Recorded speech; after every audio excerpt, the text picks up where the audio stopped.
अगर इस देश में 65% युवा है, मैं युवाओं से भी निवेदन करूंगा कि अब सरकार से भीख मांगने की जरूरत नहीं है। देश में मोतियाबिंद होता है ना, तो मोतियाबिंद का तो इलाज है, लेकिन जब देश की युवाओं की नजरों में जब मोतियाबिंद हो जाए ना, उसका इलाज कहीं नहीं है। कि जो मोदी है ना, जो एक्चुअल में जो बीजेपी ने बिल्डो सरकार है, ये बिल्डो सरकार को पूरी तरह से मिला ही देंगे 20 तारीख को। बिल्कुल, देखिए मैं योगी नहीं हूँ बल्कि योगी 2 हूँ।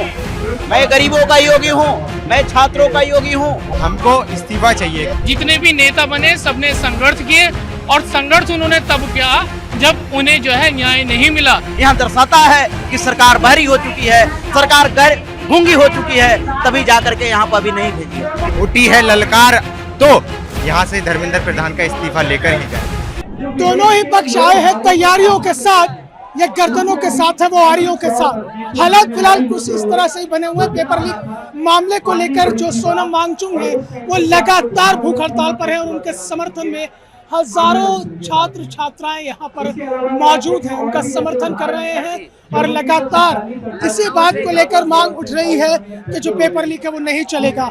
इस तरह के भी स्लोगन है, जेल भरो आंदोलन, हम तैयार हैं, आत्महत्या नहीं हत्या है।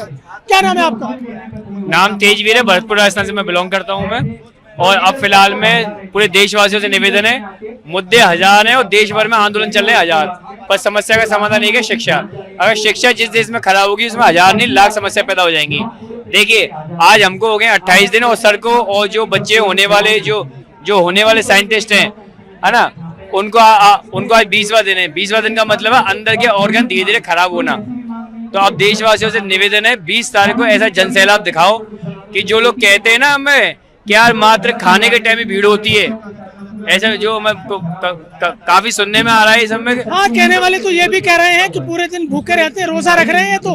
ये तो रोजा रख रहे हैं, रात में खा लेते हैं। पर मैं आपको बता दूं, 20 तारीख को ऐसा जनसैलाब दिखाओ, पूरे देशवासी से निवेदन है, जिसको मालूम पड़ जाए कि ये सरकार हमारे पैसों से चलती है, और ये सरकार जो नेता है उनकी सैलरी हमारे पैसों से मिलती है, हमारे पैसे चलती है। और जो बच्चे जो नेता विदेश घूम रहे हैं, नेताओं के बच्चे जो विदेश पढ़ाई करते हैं, उनको मालूम होना चाहिए कि हमारे पैसों से हो रहा है सब कुछ। तब भी आपके नहीं सुन रहे, पैसा आपका खर्च हो रहा है, आप कह रहे हैं कि पैसा खर्च हो रहा है। इसलिए तो सर ये हमें जरूरत पड़ गई हमको 20 तारीख को जनसैलाब दिखाने की, और हम उसको ऐसा जनसैलाब दिखाएंगे कि जो मोदी है ना, जो एक्चुअल में जो बीजेपी ने बिल्डो सरकार है, इस बिल्डो सरकार को पूरी तरह से मिला ही देंगे 20 तारीख को।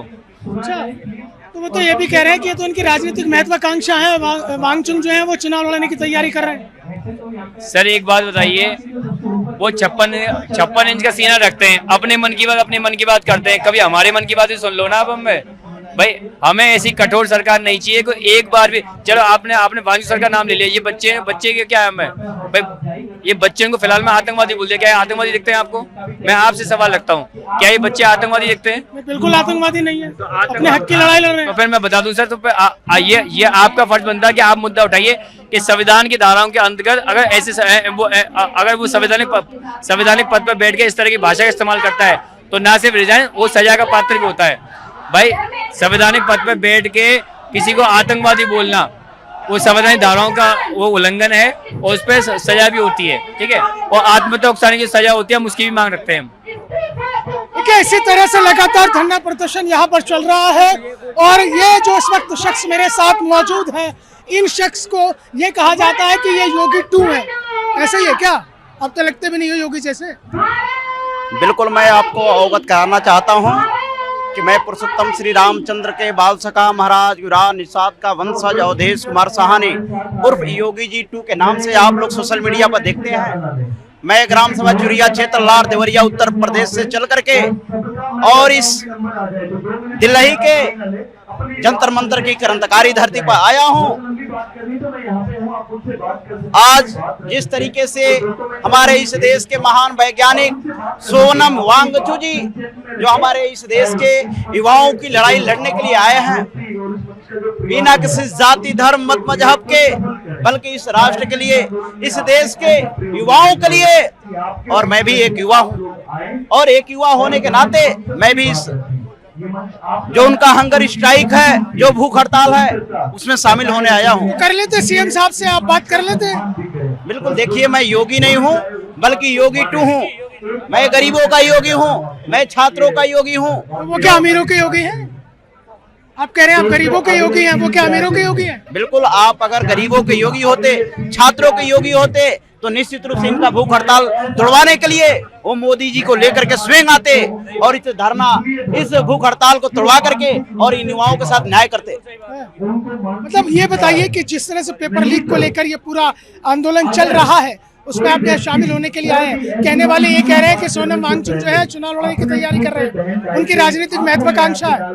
देखिए, अगर मैं कहना चाहता हूं, ऐसे गद्दारों से अच्छा तो हमारे अगर देश का कोई वैज्ञानिक इस राष्ट्र का नेतृत्व करेगा तो निश्चित रूप से वो देश को आगे ले जाएगा। तो अगर सोनम वांगचुक जी अगर राजनीतिक दृष्टिकोण से भी अगर ये धरना दे रहे हैं तो युवाओं के लिए दे रहे हैं। अगर इनके नेतृत्व में ही अगर युवाओं को न्याय मिल जाता है तो ये हमारे देश का और हमारे युवाओं का सौभाग्य होगा। इसे क्या कहेंगे, इतने दिन से भूख हड़ताल पर बैठे हैं, कोई राजनीतिक इसमें अब तक हस्तक्षेप नहीं हुआ? देखिए, मैं सरकार से निवेदन करूंगा, सरकार इस मामले को संज्ञान में ले और युवाओं के साथ न्याय करे। अन्यथा सरकार को पता होना चाहिए यहाँ देश युवाओं का देश है, जहां 65% युवा है और ये सरकार बना सकते हैं तो ये सरकार उखाड़ कर फेंक भी सकते हैं। अगर इस देश में 65% युवा है तो मैं युवाओं से भी निवेदन करूंगा कि अब सरकार से भीख मांगने की जरूरत नहीं है। आप लोग स्वयं आए और यहाँ का सीएम और पीएम बन करके स्वयं कानून बना करके और युवाओं के साथ न्याय करने का कार्य करें। अन्यथा ये सरकार सुनने वाली नहीं है। अन्यथा इस दिल्ली के इस संसद के बगल में जो 20 दिनों से भूख हड़ताल पर हमारे सोनम वांगचुक जी है, लेकिन अभी तक कोई सरकार का प्रतिनिधि नहीं आया। यह दर्शाता है कि सरकार बहरी हो चुकी है, सरकार गूंगी हो चुकी है, तभी जाकर के यहाँ पर अभी नहीं भेजी है। देखिए, बिल्कुल जाहिर तौर पर यही है कि तमाम युवा है, जो युवा यहाँ पर पहुंचे हुए हैं और वो यही मांग कर रहे हैं कि जिस तरह से युवाओं के भविष्य के साथ खिलवाड़ हो रहा है वो खिलवाड़ बंद होना चाहिए। कहाँ से आए हैं? मैं आया हूँ यूपी से और मैं यहाँ पिछले 5 दिन से धरना वो हंगर स्ट्राइक पे हूँ। 5 दिन से मैंने कुछ नहीं खाया है। मैं सरकार के खिलाफ आया हूँ और जो सरकार अपने बारे में कुछ नहीं बता पा रही है और शंकराचार्य से शंकराचार्य होने का प्रमाण मांग रही है, तो हम उस सरकार से क्या उम्मीद रख सकते हैं। हमारी सिर्फ एक ही मांग है कि धर्मेंद्र प्रधान का इस्तीफा हो और क्योंकि वो पेपर तो निष्पक्ष करा ही नहीं पा रहे हैं, ना ही जो दोषी हैं उनके खिलाफ जांच हो पा रही है, तो हम उनसे क्या उम्मीद रखें, उनसे क्या, क्योंकि उनके बच्चे तो विदेश में पढ़ रहे हैं या हम लोगों का फ्यूचर बर्बाद हो रहा है ना। और मैं कहना चाहता हूँ एक शायरी के माध्यम से कि धर्मेंद्र प्रधान के लिए कि मन में है धैर्य, तन में प्रचंड शौर्य, बने चंद्रगुप्त मौर्य, प्रलय मचाएंगे, महाराणा शिवा और अशोक सम्राट की संस्कृति कहलाते हम। महाराणा शिवा अशोक सम्राट की संस्कृति कहलाते हम कि शीश कट जाए भले झुक नहीं पाएंगे और बार बार छेड़िए ना युवाओं के स्वाभिमान से, अन्यथा बाद में बहुत पछताएंगे। और सौगंध माँ भवानी की उठी है ललकार, तो यहाँ से धर्मेंद्र प्रधान का इस्तीफा लेकर ही जाएंगे। इसीलिए आप लोग यहाँ डटे हुए हैं। इस्तीफा चाहिए या क्या चाहिए आपको? न्याय चाहिए? हमको इस्तीफा चाहिए, क्योंकि जिस व्यक्ति से अभी तक शासन प्रशासन यहाँ तक अभी तक हमसे बात नहीं करने आया, संसद यहाँ पास है, एक भी व्यक्ति शासन का हमसे बात नहीं करने आया है, ना ही उन्होंने इतने दिनों से इस्तीफा दिलवाया जिनको 20 दिन हो गया। मुझे खुद अभी तक 5 दिन हो चुका है हंगर स्ट्राइक पे बैठे हुए। मुझसे पूछो कि मेरे शरीर में वीकनेस हो रही है, लेकिन फिर भी मैं लड़ रहा हूँ क्योंकि अपने हक के लिए और फ्यूचर में जो स्टूडेंट्स हैं, अभी यूथ है, उनके हक के लिए हम यहाँ सब लोग इकट्ठे हुए हैं। सिर्फ सरकार, मैं बताता हूँ आपको, देश में मोतियाबिंद होता है ना, तो मोतियाबिंद का तो इलाज है, लेकिन जब देश की युवाओं की नज़रों में जब मोतियाबिंद हो जाए ना, उसका इलाज कहीं नहीं है। तो उस व्यक्ति पे आज तक अपनी डिग्री नहीं दिखाई गई, उसने अभी तक अपना प्रमाण नहीं दिखाया मैं कहाँ से कब पढ़ा हूँ, तो उससे क्या उम्मीद रखे कि वो देश चला पाएगा? नहीं। ये युवाओं का गुस्सा है। आप देखिए, गर्मी बड़ी प्रचंड है, लेकिन उस प्रचंड गर्मी के बावजूद भी तमाम युवा जो है यहाँ पर डटे हुए हैं, अलग अलग तरीके से अपना विरोध प्रदर्शित कर रहे हैं और यहाँ पर जो एक इंसाफ की मांग कर रहे हैं और इनकलाब का नारा और शिक्षा का अधिकार हमारा, इस तरह की तमाम मांगे की जा रही है। क्या जिस तरह से ये प्रदर्शन चल रहा है उसमें आपको नजर आ रहा है कि कुछ नजर आने वाला है? देखो, ये जो सवाल आपने किया है ना, ये मैं समझता हूँ सार्थक नहीं है। अगर ये जो आंदोलन सार्थक नहीं होता तो यहाँ इतने सारे लोग नहीं होते, पहली बात।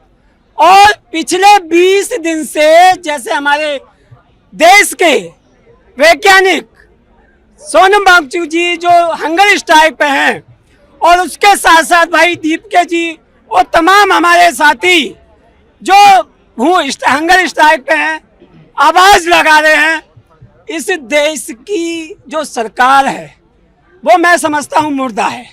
और इसलिए यहाँ अधिक संख्या में लोग, सोचने वाला विषय ये है कि इस देश में जब इस देश का भविष्य जिसे हम छात्र कहते हैं, इस देश का बुनियादी जो किसान मजदूर है, जो छात्र है, वो अगर अपनी शिक्षा के लिए हंगर स्ट्राइक पे आ जाएगा तो इस देश का भविष्य क्या होगा, सवाल ये है। और दूसरा महत्वपूर्ण सवाल ये है कि जब इस देश के शिक्षा मंत्री अपनी नाकामियों को छुपाने के लिए एक बच्चे की आवाज को नहीं सुन पा रहे हैं, एक भूख हड़ताल की, इस देश के वैज्ञानिक की आवाज को नहीं सुन पा रहे हैं, तमाम पेपर लीक पर तमाम बच्चों जो हमारे छात्रों की मौत हुई उस पर अपनी संवेदना व्यक्त नहीं कर पा रहे हैं, तो मैं समझता हूँ इस देश की सरकार नहीं, वो तानाशाही आतंकवादी सरकार है जो आज हम दे रहे हैं। देखिए, इस तरह की जो तमाम आरोप है वो आरोप लगातार बढ़ते जा रहे हैं और लोगों की यही डिमांड है कि इसमें इंसाफ होना चाहिए। कहीं ऐसा तो नहीं है एक और राजनीतिक पार्टी का उदय होने जा रहा है? राजनीतिक पार्टियां अक्सर संघर्ष से उमड़ती है। जब पुरानी पार्टियां जो हैं जनता के बारे में नहीं सोचती, विद्यार्थियों के बारे में नहीं सोचती, तब कोई राजनीतिक पार्टी आती है, तब कोई नेता बनता है। इतिहास देख लीजिएगा, जितने भी नेता बने सबने संघर्ष किए, और संघर्ष उन्होंने तब किया जब उन्हें जो है न्याय नहीं मिला, चाहे रोटी का मामला हो, रोजी का मामला हो, या फिर शिक्षा का मामला हो। यदि सरकार हमें रोजी दे, रोटी दे और हमें शिक्षा जो है वो बेहतरीन मिले, तो मुझे नहीं लगता कि संसार में कोई दूसरी पार्टी बनेगी। लेकिन जितनी भी राजनीतिक पार्टियां हैं, अगर वो अपने वादों पे खरी नहीं उतरती तब उनका विरोध होता है, और विरोध यदि तभी विरोध होने के बाद उनका समाधान हो जाए तो राजनीतिक पार्टियां नहीं बनेंगी। ऐसा माना जा रहा है कि कांग्रेस जनता पार्टी एक विकल्प के रूप में उभर कर आ रही है। मुझे लगता है कि ये जो विकल्प है ये बहुत बढ़िया विकल्प है। ये यदि पार्टी बनती है तो बहुत बड़ी बने, जितने भी यूथ हैं सब इसमें ज्वाइन हो, और ये जो राजनीतिक पार्टी है ये सिर्फ देश के विकास के लिए कार्य करे। एक ऐसी पार्टी जंतर मंतर से भी उभरी थी, आम आदमी पार्टी। आम आदमी पार्टी बहुत बढ़िया थी। आप बता दीजिए कौन सी बेकार पार्टी थी? उसने जितने वादे किए सारे पूरे किए। आरोपों में भी तो आए फिर। आरोप कौन से? आरोप तो आप ला दीजिए। आरोप नहीं आई है अभी तक। आरोप सिद्ध कौन से हुए? कोई से भी आरोप सिद्ध नहीं हुए। आप तो मेरे ऊपर भी आरोप लगा सकते हैं, और जब तक दिल्ली की जनता ने क्यों नकार दिया? दिल्ली की जनता ने नकार दिया। दिल्ली की जनता ने नहीं नकारा भैया। आप जब 24 घंटे मीडिया में दूसरी पार्टी की पढ़ाई करोगे और एक पार्टी जो बढ़िया काम कर रही है उसे नहीं दिखाओगे ना। बहुत दिखाया यार, बहुत दिखाया। ये सीधा है कि आप सीधा बात कर रहे हैं। आपने जो दिखाया वो सबने देखा। आपने रियलिटी नहीं दिखाई। आपने बिजली फ्री वाला मुद्दा क्यों नहीं दिखाया? आपने सिलेंडर वाला क्यों नहीं मुद्दा दिखाया? सब मुद्दे दिखाए।